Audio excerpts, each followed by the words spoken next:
माझ्या पेशंटला मी कायम सांगतो की जुलाब असेल तर बाकी काही खाल्लं नाही तरी चालेल, पण इलेक्ट्रॉलची पावडर आणून एक छानपैकी पाणी आणि जितकं जमेल तेवढं ते इलेक्ट्रॉल घेणं गरजेचं आहे.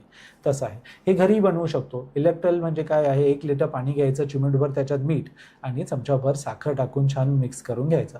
पाणी उकळून स्वच्छ पाणी असलेलं गरजेचं आहे, कारण त्या पाण्याने परत आपल्याला इन्फेक्शन नको. जर चांगलं नसेल तर ते इन्फेक्शन वाढतच राहणार आहे.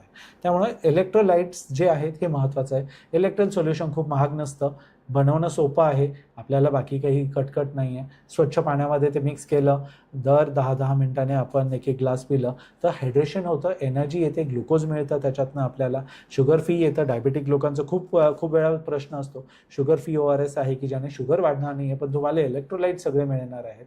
आणि अजून एक फायदा इलेक्ट्रॉलचा असा आहे, साधं पाणी जे आहे हे हायपोऑस्मोलर असतं. याचा अर्थ असा होतो की आपल्याला शरीरात काही अब्झॉर्ब करण्यासाठी जी एक कन्सिस्टन्सी लागते ती साध्या पाण्यात नसते.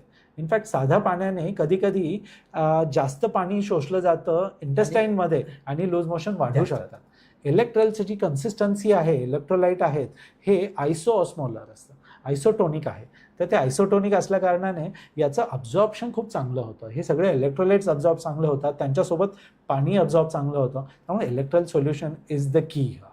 पाणी म्हणजे साधं पाणी घेतलं तर आणखी ते सगळं बाहेर जाऊन ते त्रास मोशन्स करायला. आणि होतातच. इलेक्ट्रॉल जर का घेतलं तर अब्झॉर्ब चांगलं होईल. अब्झॉर्ब खूप फास्ट होतं आणि इफेक्टिव्हली होतं. प्लस हिलिंगलाही आपल्याला तेवढा वेळ मिळतो. हायड्रेशन असेल तर तेवढं तुमची इम्युनिटी चांगली राहते, जास्त थकवा येत नाही, बाकीच्या गोष्टी आपण खाऊ शकतो चांगलं.